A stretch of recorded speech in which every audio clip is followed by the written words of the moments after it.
In a crowded prison cafeteria, inmates in tan uniforms eat amidst a low, constant murmur. A sharp clack hits the table. He sits down with a grimace. He picks up his first bite. The man sitting across from him aggressively demands to know why he is staring. The tattooed man mockingly offers a portion of his meal as a taunt. A wet thwip sounds as a prisoner spits food directly onto his tray. The man leans in close, threateningly ordering him to finish every single bite. The tattooed bully and his accomplice laugh, mocking his expression and lack of manners. Manabu slams the table, vowing to take revenge on everyone who framed him. He lunges with a utensil, declaring he will make them suffer as he has. The tattooed man recoils in shock as he faces Manabu's murderous, intense gaze. He vaults across the table. Blood splatters across the floor. Celebratory drinks fill the dark room. Manabu waits with a hopeful smile.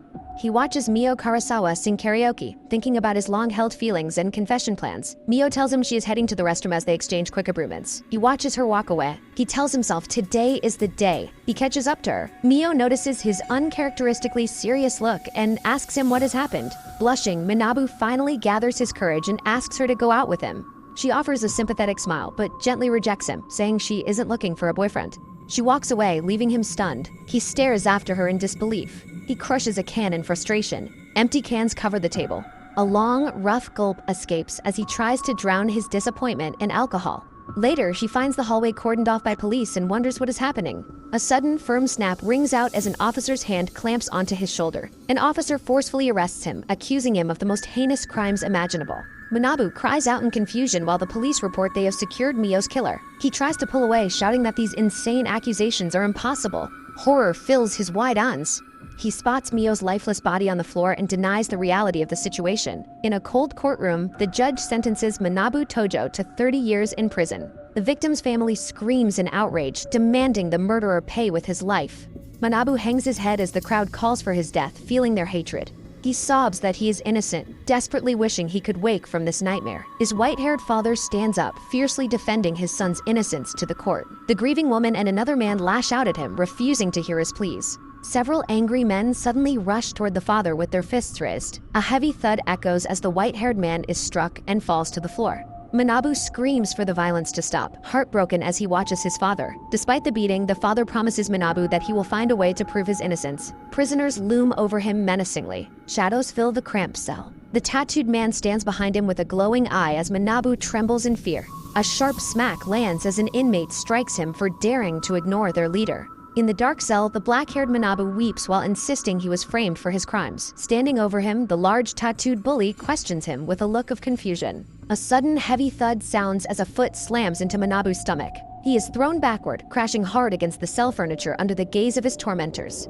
The tattooed leader asks if he is responsible for the murder, which Manabu desperately denies through his tears. A sharp smack rings out as the brown-haired accomplice kicks him again for his persistent denial. Standing over the cowering man, the brown-haired inmate expresses his disgust and challenges anyone to oppose him. The tattooed bully mocks his complaints and orders the others to string him up. Manabu shouts for them to let him go as two inmates forcefully seize him. A rough creak sounds as thick ropes are pulled tight around his wrists. The brown-haired man prepares a punch, questioning if the prisoner still has the will to resist. Blood spatters as a powerful fist sinks into Manabu's midsection. A series of dull thuds echo as he is subjected to a relentless barrage of blows. The entire group descends upon him, joining in the brutal, coordinated beating. Hanging by his bound arms, Manabu's body goes limp and becomes covered in blood. A wet squelch sounds as the tattooed leader grabs Manabu by the hair to lift his head. He leans in close, issuing a vicious threat about what will happen if he snitches to the guards. Later, Manabu stands in the hallway as a guard approaches him for a conversation. The guard addresses Tojo and delivers the shocking news that his parents were killed in a traffic accident last night.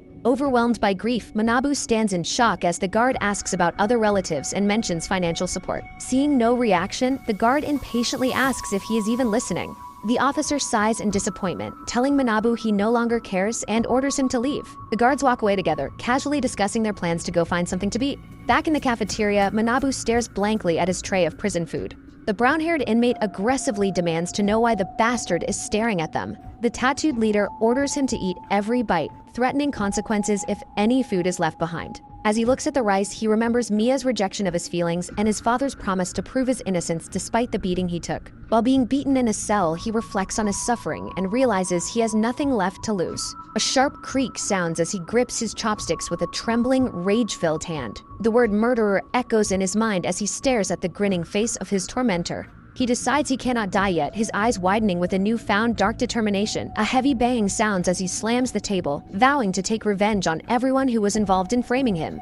He vaults across the table with a roar, declaring his intent to make them suffer as much as he has. A wet crunch sounds as Manabu's fist connects with the tattooed leader's face. The brown-haired accomplice screams out in shock as his leader is struck down. Driven by madness, Manabu pounces on the fallen man, screaming for him to die. The brown-haired man stands frozen in disbelief as he watches the brutal scene unfold. Manabu's face is cold and devoid of mercy as he stares down at his victim. Terror washes over the blonde inmate as he watches the relentless assault. A flurry of wet thud sounds as Manabu pummels the leader's head against the floor.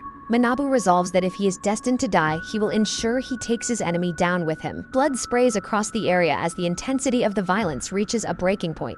The tattooed leader's face becomes a bloody mess under the constant heavy strikes. Another sickening thud echoes as his head is slammed violently into the concrete. A series of rapid cracks sound as Manabu continues the assault with animalistic ferocity. The bully lies unconscious and bloodied, completely broken by the unexpected retaliation. The brown-haired man finally calls out and rushes toward the scene to stop the violence. A sharp crack sounds as an inmate kicks Manabu away from their fallen leader.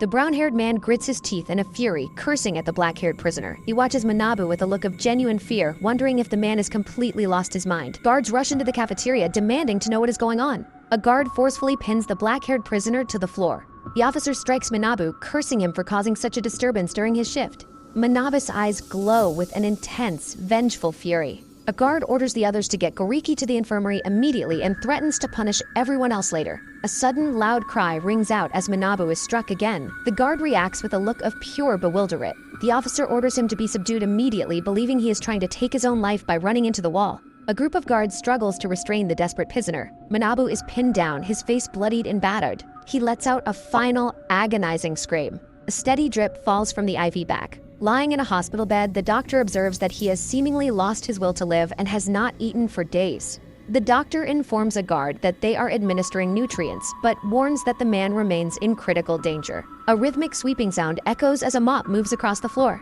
A white-haired inmate mopping the room tells Manabu that he shouldn't throw his life away. Manabu sits up and watches the old man continue his work. The white-haired man says he has heard about him and asks if he ever considered whether his parents truly died in a mere traffic accident. Shocked, Manabu asks him what he's trying to imply. He lunges forward and grabs the old man's collar, demanding to know how he could possibly have such information. The old man notes that something is always hidden behind the scenes and asks Manabu if he actually killed the young girl. Manabu looks away and firmly denies having committed the crime. The white-haired inmate suggests that his parents were likely eliminated by the real culprit because they found evidence of his innocence. Manabu realizes that his suspicions about the suspicious accident were correct. He wonders who could have done such a thing and for what possible purpose. With tears in his eyes, he resolves that he cannot die until he has avenged his parents. A knowing, subtle smile crosses the old man's face. The white-haired man warns him that Goriki has already publicly declared his intention to crush him. Manabu looks down and states that there is always a way to survive.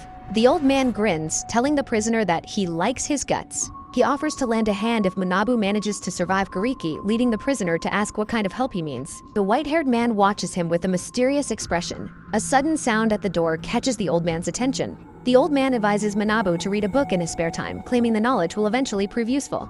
Manabu watches him walk away before turning his gaze toward the table.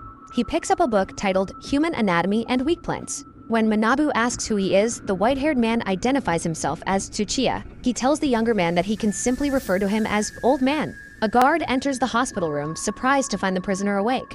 The officer aggressively asks why he is reading a book so leisurely. He yells that things have been a complete nightmare because of the chaos the prisoner caused earlier. The guard orders him to get up immediately, sentencing him to a month in solitary and telling him to die there if he wishes. The officer forcefully shoves him into a dark cell, reiterating his death wish. A heavy, metallic bang sounds as the cell door slams shut. Standing in the darkness, Manabu clutches the book and resolves that he no longer has any desire to die. Time passes as he trains relentlessly, transforming his body into a peak physical state. Upon his release, the startled guard asks what he was doing in solitary, to which he calmly replies, "Nothing much."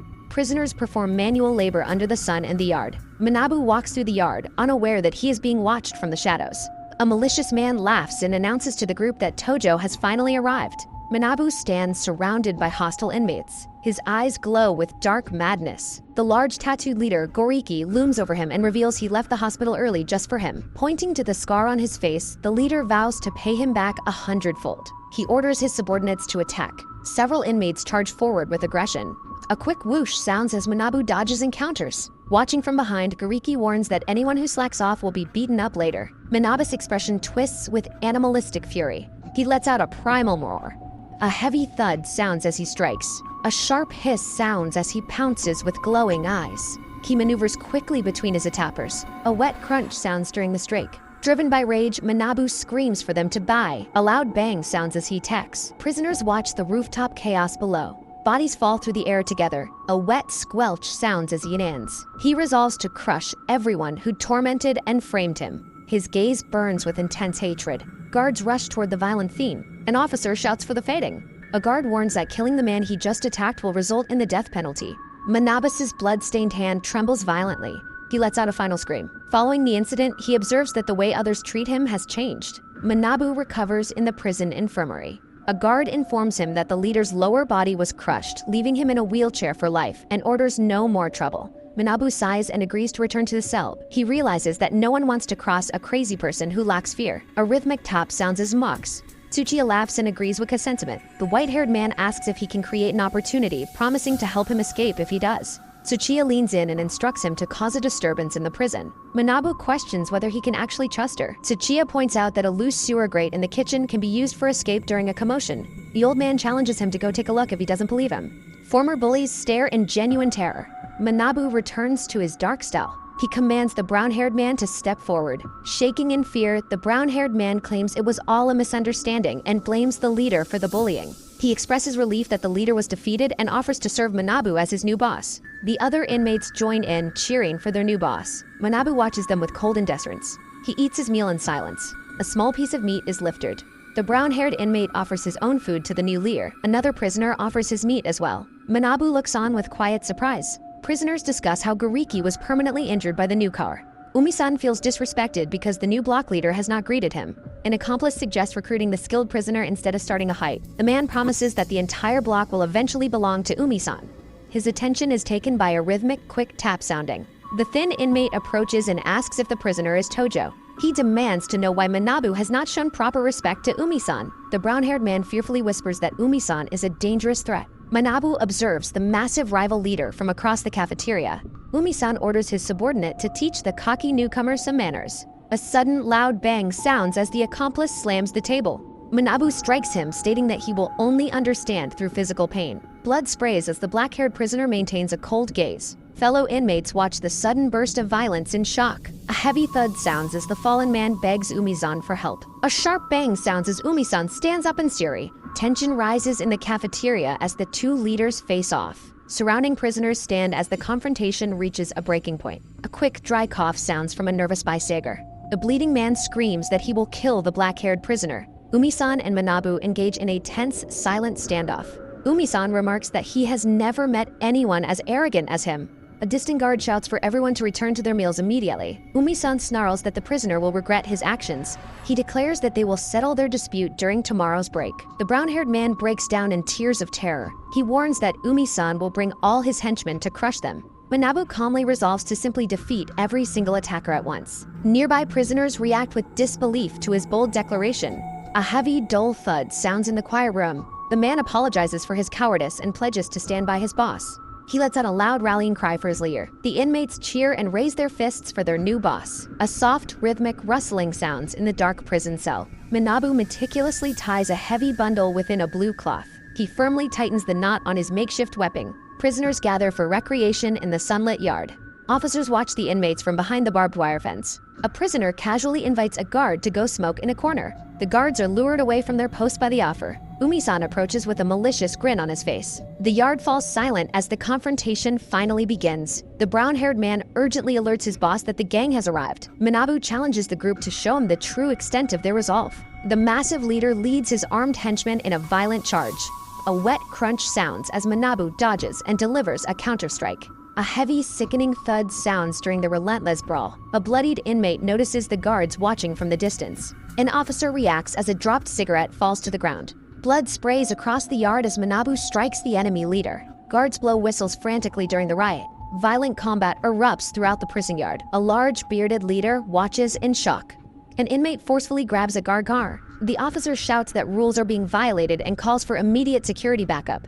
Chaos spreads as blood stains the concrete. The brown-haired inmate searches for his boss. Prisoners wonder where Tojo has gone. The black-haired man slips into the shadows. Tsuchiya urges him to get out of there while the distraction lasts. The white-haired man tells him to follow closely. A heavy, metallic screech sounds as he opens a grate. The black-haired man remains stoic and focused. They descend together into the dark sewer system. A loud, echoing clang rings through the tunnel. A wet splash sounds as they run through sludge. Tsuya tells him that it stinks but to bear with it. Rats scurry past their feet in the kirk. A heavy, rhythmic sloshing sounds in the sewer. They reach a set of heavy iron bars. Tsuchiya notes that he has visited this area a few times. The old man tells him to push the gate hard. Tsuchiya's eyes glow with a lethal, hidden intent. A sharp squelch sounds of his sex. The old man chuckles while betraying his younger companion. Tsuchiya declares that the mission ends here and offers to grant his death wish. A dull, heavy thud sounds as he falls. Tsuchiya watches his victim from behind the bars. A sudden, firm grip sounds as he's caught. The old man reacts to a sudden, sharp sound. Manabu points out the old man's own advice about hidden agendas and strange kindness. The black-haired man reveals he hid several things on his body just in case. Concealed armor absorbs the impact of the hidden blade. He declares that he will never trust anyone anymore. A heavy bang sounds during the aggressive kick. A sharp whoosh sounds as he readies a knife. Manabu mocks the old man, telling him to blame his own naivete if he loses. A sudden, soft rustle sounds as powder flies. A wet crunch sounds during the bone-breaking punch. A sharp hiss sounds as the man screams in agony. Tsuchiya asks in shock if he prepared lime and when he did so. Manabu explains he learned about the knife and sulfuric acid plan from an informant. He reveals he has recovered the bottle of poison. A flashback shows him retrieving the bottle during their time together.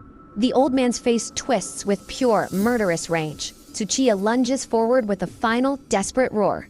A heavy thud sounds as the strike lands. Manabu delivers a final, devastating blow to his opponent. Tsuchiya admits that he was certainly the naive one. Manabu resolves to never repeat the same mistake again. Tsuchiya expresses regret at being defeated by someone like him. A sharp squelch sounds as blood sprays from his leg.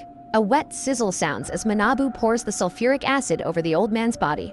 A loud splash sounds as the black-haired man emerges from the sewer exit. He walks away from the dark tunnel toward the horizon. Manabu deeply inhales, noting the fresh scent of freedom. A soft rustle sounds as he reveals slabs of raw meat bandaged to his torso. He discards his bloody prison clothes and the meat into the river, vowing to seek revenge. An employee welcomes the white-haired officer and asks if he is still searching for the convicts. The officer explains they are fully mobilized because the escaped convict remains at large. The cook questions whether there were 2 escaped convicts. The guard notes the young one's body was found charred, while the habitual offender is still missing.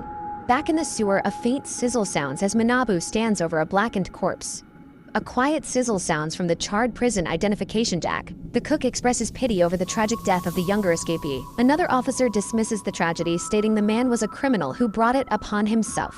The officer remarks that the parents stole an autopsy report to prove their son's innocence. Manabu realizes the importance of the report and resolves to find it. A soft scuff sounds as the man in the black cap stands up. The officer calls out to the young man.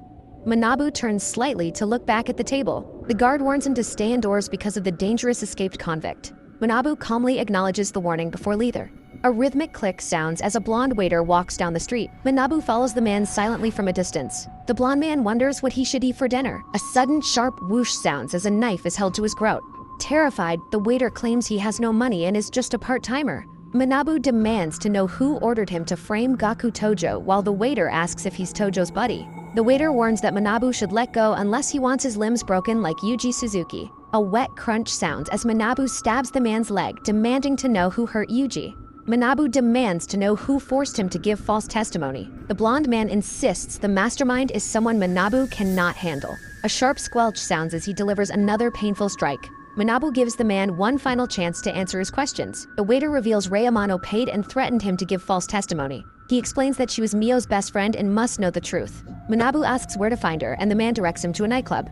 The man pleads for his life as Manabu drags him away. A heavy thud sounds as the tied-up man is dropped near a well. A muffled groan sounds as tape is placed over the man's mouth. Manabu tells him to stay quiet in the well until everything is settled. A dull bang sounds as the man is kicked into the dark well. Manabu warns that the man will starve if something happens to him at the club. A soft crackle sounds as a bandaged man drinks alone by a fire. He recalls protecting Manabu from bullies when they were children. Yuji resolves to find the truth and prove his friend's innocence.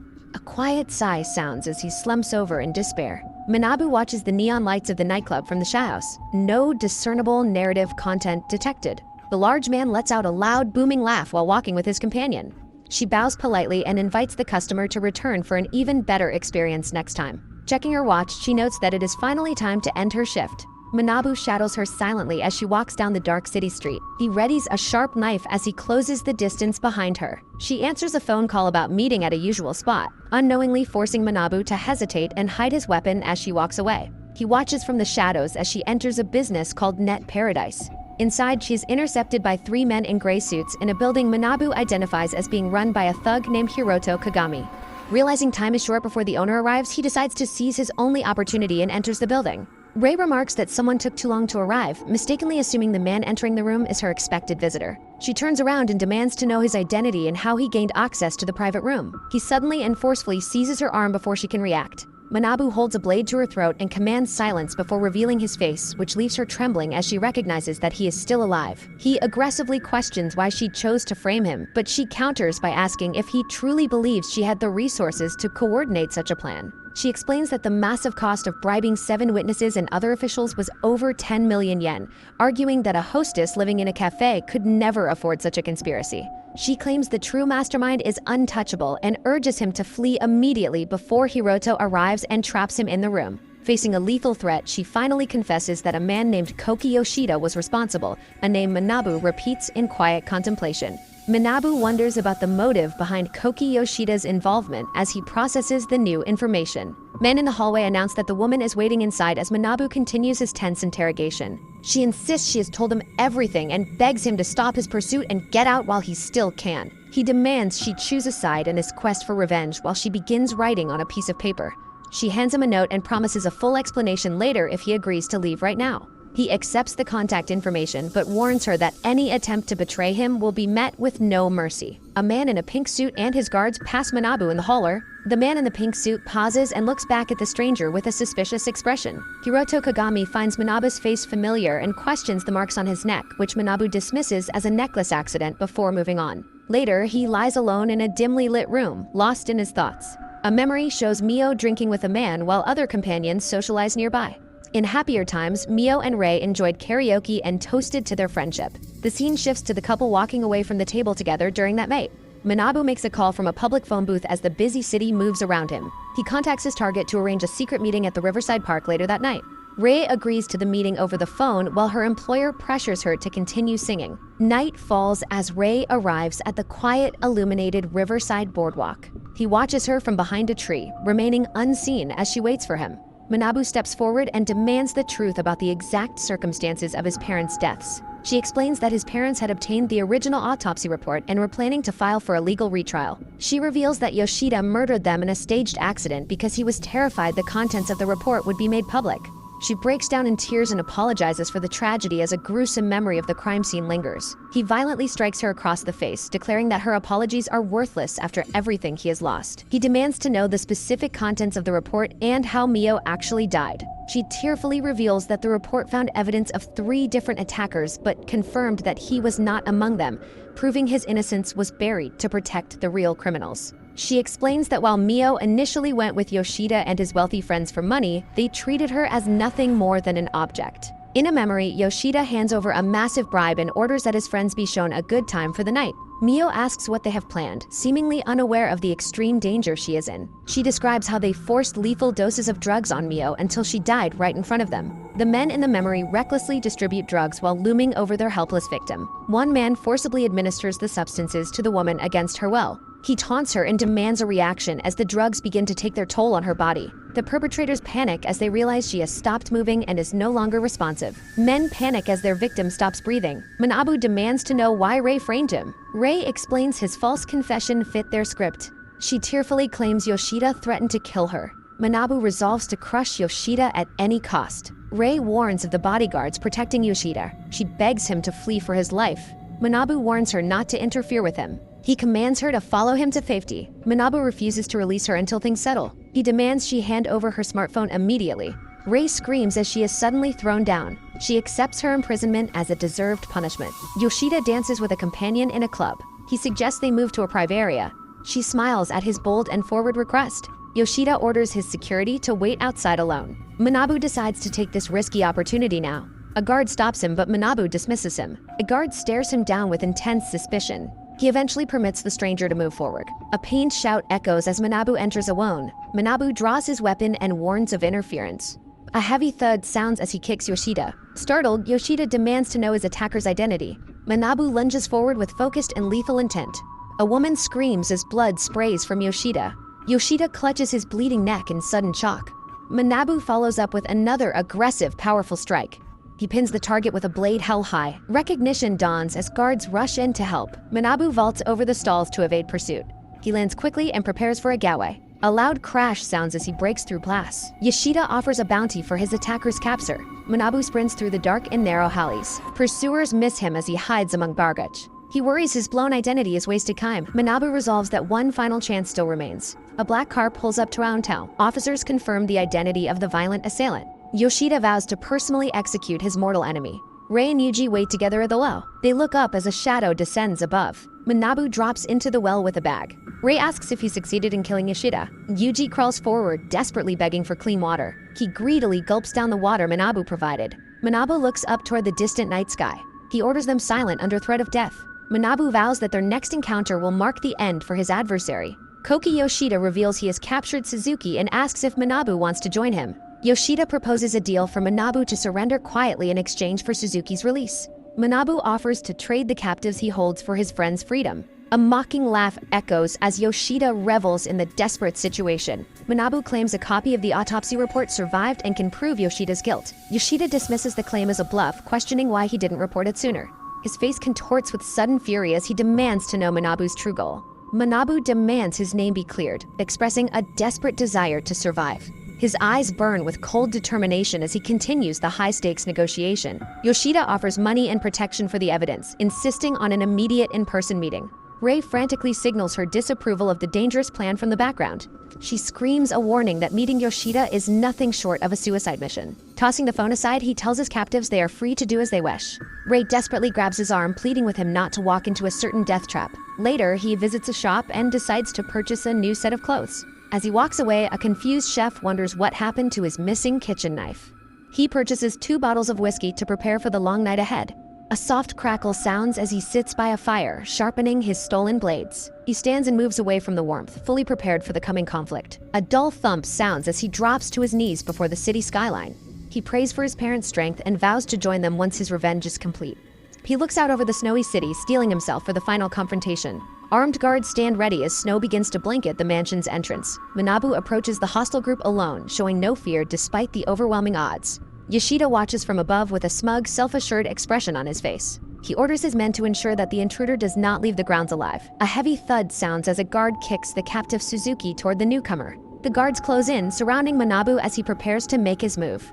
Yoshida mockingly invites him inside to escape the cold and settle their business. A loud creak sounds as the massive doors are thrown open for the guest. Manabu stands his ground and demands Suzuki's release before he will agree to enter. With a dismissive wave, Yoshida signals for his men to comply with the demand. Another pained grunt sounds as the injured Suzuki is shoved roughly across the floor. Yoshida boastfully declares himself a man of his word while looking down at them. A subordinate questions if releasing their captive will cost them their only leverage. Yoshida scoffs, noting that Suzuki's injuries will prevent any chance of a clean escape. Suzuki is shocked to see his friend alive, but Manabu urges him to leave quickly. Suzuki warns him that entering the mansion is a trap filled with armed goons. Manabu shouts for Yoshida to let his friend go so he can enter the building.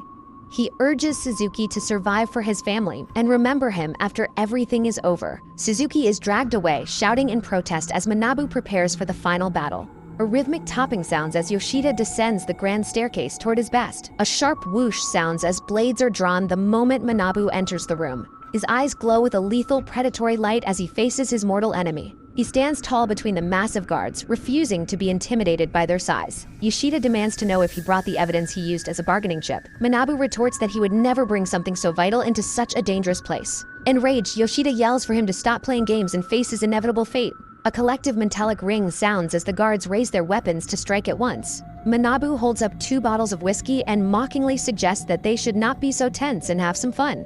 Koki Yoshida looks down at him and asks what this is about and if the booze is a gift for him. He tightly grips the 2 bottles of whiskey. A sharp click sounds as heavy shoes step firmly onto the marble floor. A large, older man in glasses stands framed in the doorway with several silhouettes behind him. Shocked to see his father, Koki Yoshida asks him why he has arrived at the mansion. His father stares ahead coldly and asks who else but him is going to clean up his son's mess. A dull thud sounds as guards roughly throw the bound and gagged Suzuki and Amano onto the floor. The captives struggle against their gags while being watched by the scarred security guard. The older man orders that if he is going to do it, he must be thorough and leave no trace, prompting Koki to ask if he means to eliminate everyone involved, including Amano. He tells Koki he is naive to think Amano is loyal and reveals she is the one who leaked the autopsy report to the parents. Manabu stands in the background and listens as the source of the leak is finally revealed. A sharp smack sounds as a powerful strike lands against the bound woman's face. Koki yells that she betrayed him after all the money he gave her and strikes her again with focused rage. She stands up and defiantly claims that while she sleeps with anyone, her heart isn't rotten and she couldn't stand seeing the searching parents anymore. A heavy thump sounds as Koki kicks her to the ground, yelling for her to shut up and vowing to bury her with his enemy. The older man asks if he is Manabu Tojo, and Manabu retorts by asking if he was put through everything only for the man to not even know his face. The older man smiles cruelly and declares that he has no need to know people who are worth less than insects. He looks down from the stairs and demands to know the current location of the copy of the autopsy report. Manabu stares back at the older man with cold and unwavering determination. The older man gives a subtle signal to his elite security team to prepare for an attack. He boasts that the forces backing him are far beyond anything his opponent could possibly imagine. He declares that no matter where the report is, once the intruder is dead, everything will finally be over. He pauses for a moment as snow begins to fall, preparing to deliver a final revelation. He identifies the men surrounding Manabu as the ones who are actually responsible for killing his parents. Rage boils over as Manabu's eyes widen at the sudden and horrific revelation. His bandaged hand trembles with a lethal and uncontrollable fury as he prepares to strike. He screams Manjiro Yoshida's name as he reaches his absolute breaking point. He raises the whiskey bottles high and prepares to launch his desperate assault. A violent crash sounds as he smashes the whiskey bottles across the marble floor. A pained yell echoes as a guard loses his footing on the suddenly slick liquid. A heavy thud sounds as the guard falls face first into the spreading spill.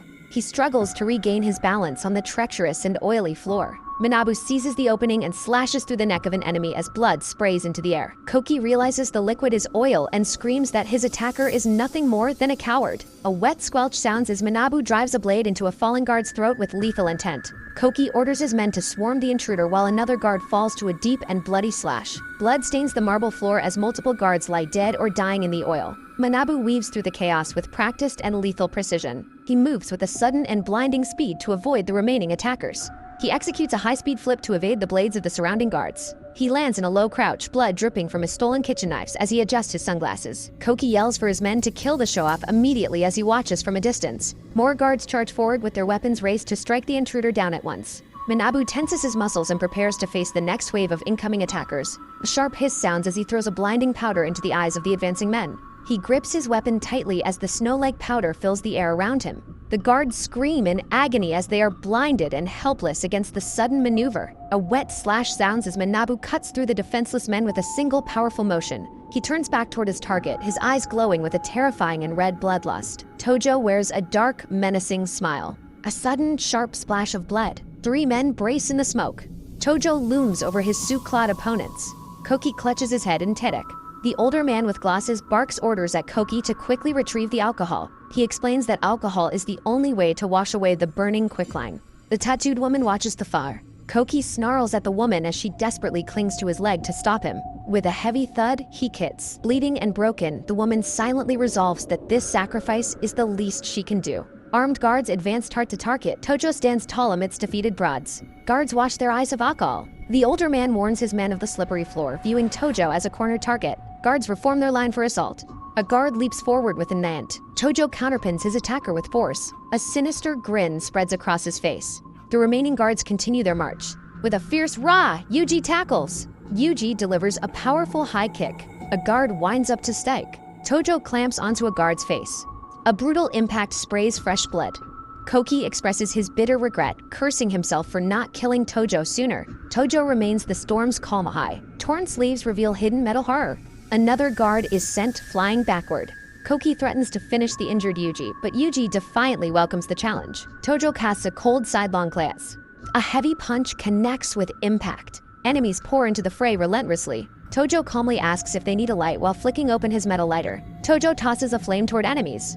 Alcohol ignites, consuming the attackers instantly. Koki kicks Yuji in the chest. Koki raises his blade to kill. Tojo intervenes with a lightning kick. Crumpled on the floor, Koki gasps in disbelief at his sudden and total defeat. Tojo presses his foot into Koki's head, coldly demanding any final words before the end. The older man takes a hostage. He pulls her head back roughly. Koki pathetically begs for mercy, but Tojo invites him to try and resist one last time. Desperate, Koki offers money and promises to clear Tojo's name, while his father attempts to negotiate a truce. The father threatens a merciless response if his son is harmed, but Tojo remains completely unfazed. The woman urges Tojo to kill them all, while the older man focuses solely on saving Koki. Koki promises to fetch gold bars and cash, his cowardice fully exposed as he bargains for his life. Koki scrambles up the marble stairs.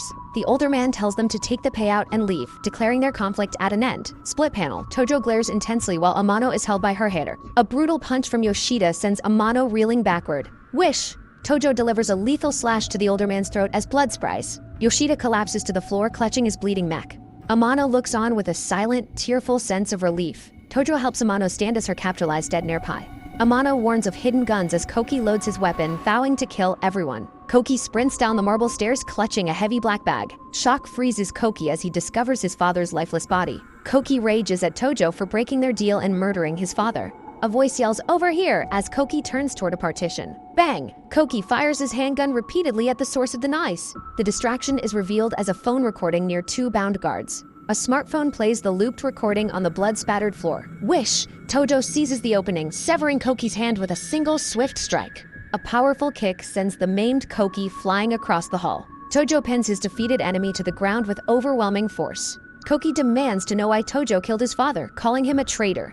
Tojo vows to finish the family to honor his own parents' memory. A final lethal strike ends Koki's life on the cold tile. Tojo stands victorious as Amano tends to the injured Yuji. Clatter! Dropping his blade, Tojo tearfully declares his parents have been avenged. Tojo orders Amano to take Yuji to safety while he stays behind. Snow falls as the weary duo departs the scene of chaos. Amano and Yuji cast a final worried glance at the mansion. Tojo emerges with a bag of cash and gold, urging them to head. Amano is stunned, confessing that she had previously betrayed him. Tojo offers forgiveness, but Yuji questions why he isn't joining them. Yuji grips Tojo's arm, vowing to stay even if it means prison. Tojo presents an envelope claiming he has a solo plan for survival. Amano reacts with dread, realizing the dangerous nature of his intent. Tojo asks for trust, promising to return alive after one final night.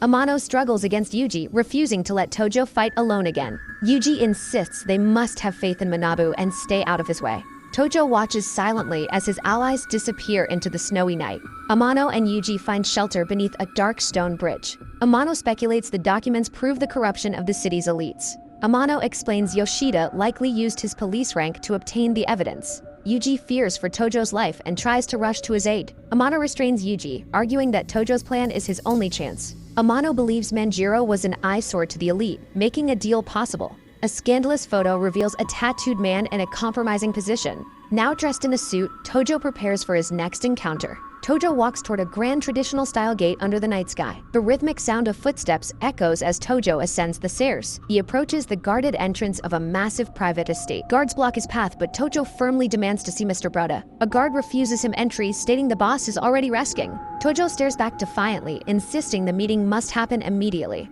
A scarred enforcer cracks his knuckles, asking if Tojo seeks his own death. Tojo reveals Manjiro's severed head, leaving the guards in total shock as they demand to know his plan. The sweating guard panics and tells the intruder to wait there. An authoritative voice commands the guards to let the man through. Tojo walks into the courtyard as more suit-clad guards observe him. Goda sits calmly while a woman in a white dress pours him tea. Lifting his cup, the bald man asks if he is indeed Tojo. The black-haired man asks if his identity is already known. Goda explains that Manjiro's presence with a severed head confirms everything, prompting Tojo to ask for his life to be spared. Angered, Goda slams his hand down and questions why he should help the man who killed his subordinates. The surrounding guards watch the tense negotiation in silence. Tojo challenges Goda to kill him now if his men truly mattered or otherwise listen to his proposal. Goda finds him interesting and demands a reason to let him live. Tojo holds up an envelope offering a deal for his survival. The woman in the white dress reaches out to take the envelope. She carries the documents toward Goda as Tojo stands and knits. Goda dismisses the threat, but Tojo points out the higher-ups would care about the evidence of their crimes. Goda suggests murder as a solution. Looking unimpressed, the boss claims Tojo isn't even on his level.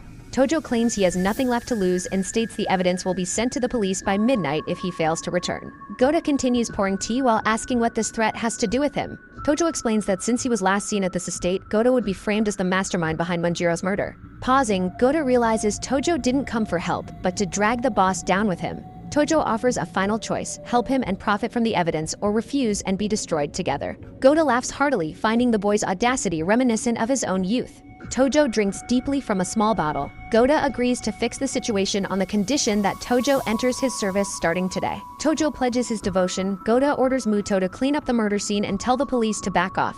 Muto bows and confirms he understands his words. Goda tells the woman to treat Tojo well and ensure he stays the night. Tojo repeats his midnight warning, but Goda tells him to drop the act, knowing it was a bluff. Acknowledging he was seen through, Tojo smiles as the boss walks away. The black-haired woman begins to slip off her dress. Tojo approaches the woman as she waits on the edge of the chop. Tojo gently drapes a robe back over her shoulders. Tojo rejects the woman's advances, stating he is far too exhausted and wants to be left alone. Tojo finally finds a moment to relax in a hot bath.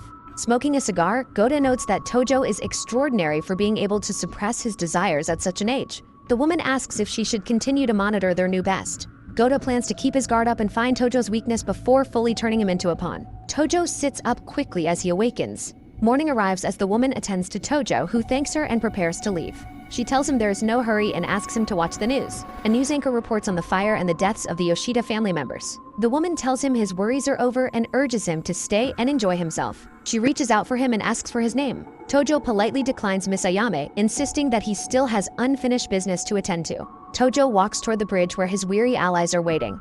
Amano cries out in joy and rushes to embrace Tojo.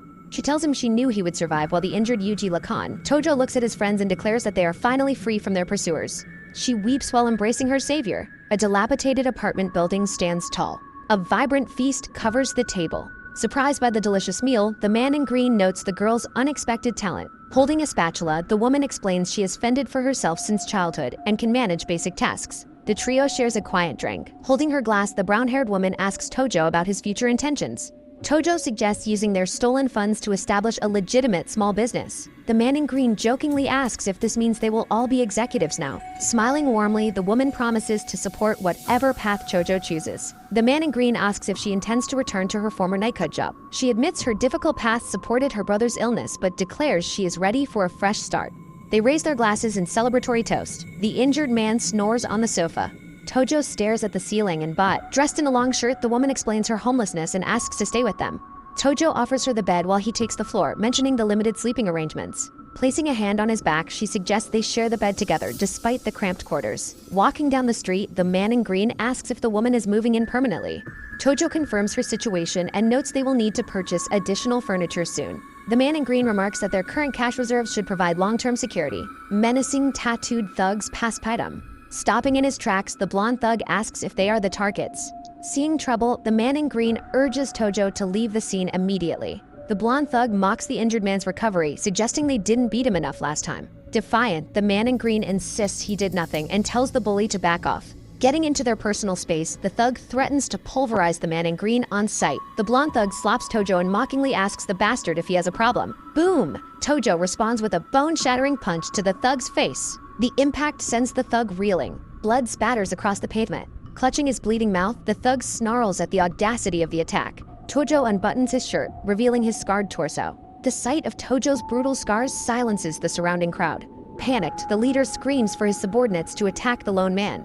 Whish, the thugs charge forward together. Tojo waits calmly for the assault. He effortlessly ducks a wild swing. Boom, a single strike slams an attacker face first into the concrete. Tojo prepares to counter another blow. He catches the incoming fist easily. Thwack! A knee to the ribs drops the second attacker instantly. The leader's bravado turns to fear. Backing away, the bruised leader admits their mistake and pathetically tries to negotiate. Tojo seizes the man's jaw kegly. He stares with a killer's eyes. The man in green restrains Tojo, reminding him that a murder would destroy their new stability. As they walk away, the wounded thug spits a final, desperate threat.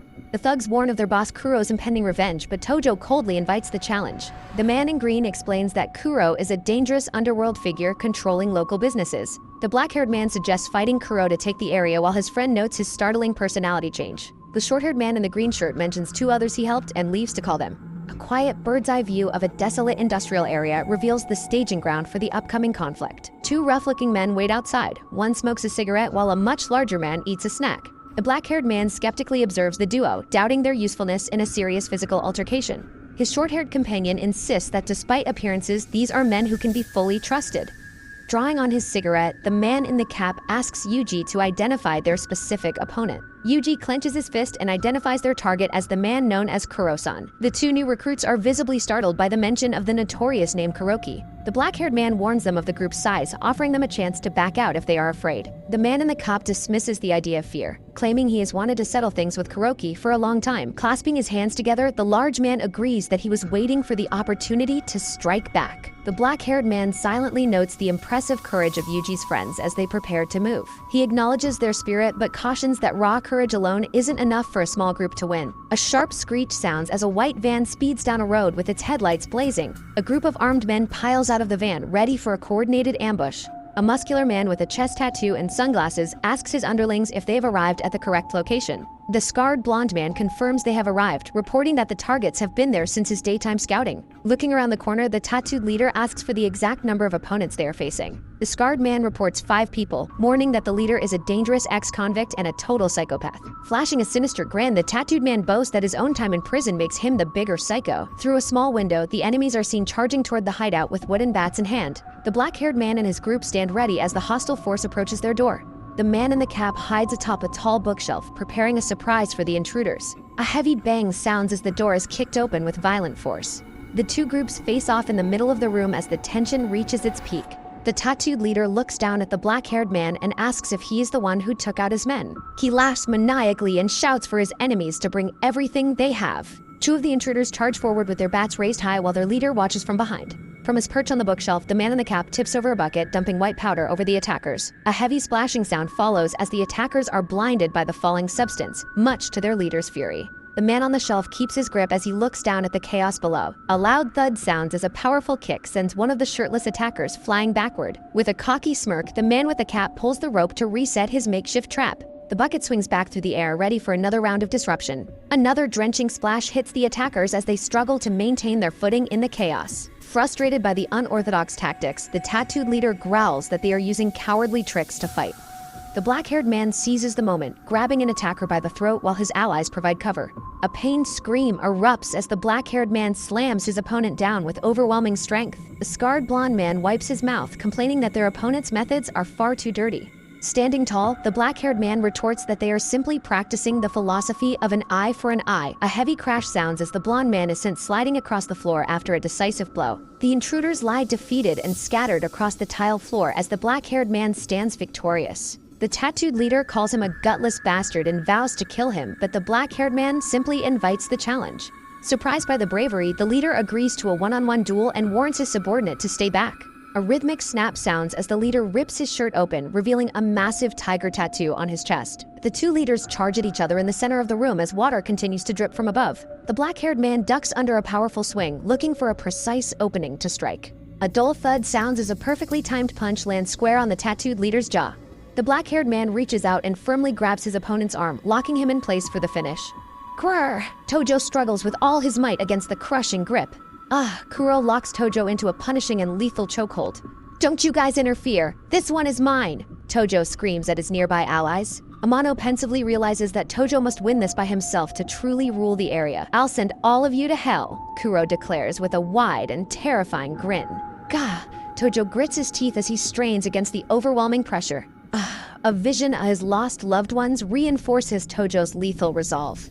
Are you sure you don't want to call for backup? Yuji asks a worried Amano. A shrimp like you thinks he can beat me? In your dreams, asshole! Kuro sneers. Shh! Tojo adjusts his stance and firmly finds his balance on the floor. This bastard! Tojo yells as he manages to throw his massive opponent backward. Wish! He winds up a powerful punch with focused and lethal intent. Thud! A perfectly timed and heavy strike lands squarely on Kuro's face. Is that all the strength you've got? Kuro asks with a cocky, mocking grin. Thwack! Kuro asks who will break first as blood splatters from their violent clash. Grr! Tojo reaches out and grabs Kuro by the head with a fierce grip. Wish! He pulls the leader in to deliver a devastating and final headbutt. Crack! A brutal impact echoes as blood sprays from the sudden collision. Thud! The scarred blonde man asks if their leader has been knocked out cold. Kuro stands swaying and dazed with blood streaming down his face. Thud! The tattooed leader finally collapses to his knees before his opponent. He's strong, Yuji's allies whispered, stunned by the overwhelming display of power. Hey, don't just stand there, jump him! The scarred blonde man yells to his lackeys. You're not getting past me, the large man says, blocking the charging intruders. Stop it, the fight is over! Amano screams to finally halt the escalating violence. You lost. Looks like we've settled our score, Tojo tells the fallen leader. Shh! Tojo prepares to deliver a final and crushing strike to his enemy. Crack! Tojo lands a brutal kick as the leader lets out a pained scream. The scarred blonde man reveals he already called his cousin in the mobile investigation unit. Tojo agrees to wait for the MIU while his friends fear they will be arrested. Relax, nobody's getting arrested. We're gonna wait for them to show up, Tojo says. It's fine, trust my friend, the smoky man says as he reassures a nervous Yuji. Click! The steady and rhythmic sound of footsteps signals the arrival of authority. What's going on? A brawl? The arriving police officer asks as he surveys the scene. Kuroki lies to Hodaka about who started it, while Hodaka notes Tojo's guts for his actions. Tojo realizes that Kuroki has corrupt and powerful police backing him. Too late to realize it now. You can reflect on your stupidity in prison, Hodaka sneers. Tojo asks if he has such authority, but Hodaka claims he is the law here. Kuroki asks the officer if he can punch them once they are in the cells. Hey, take these guys in! Hodaka barks his orders to the other officers. The police officers charge forward with their batons raised to stack. Mind if I make a quick call? Tojo asks the corrupt officer with calm defiance. Hodaka laughs and tells Tojo to call whoever he wants since nobody can oppose him. Tojo claims Hodaka will soon be begging while Kuroki mocks his ignorance of Chief Tanaka. Kuroki reveals Hodaka is Chief Tanaka's nephew and mentions the influence of Mr. Manjiro. Tojo stares down Hodaka and prepares to make the call to settle things forever. Hello?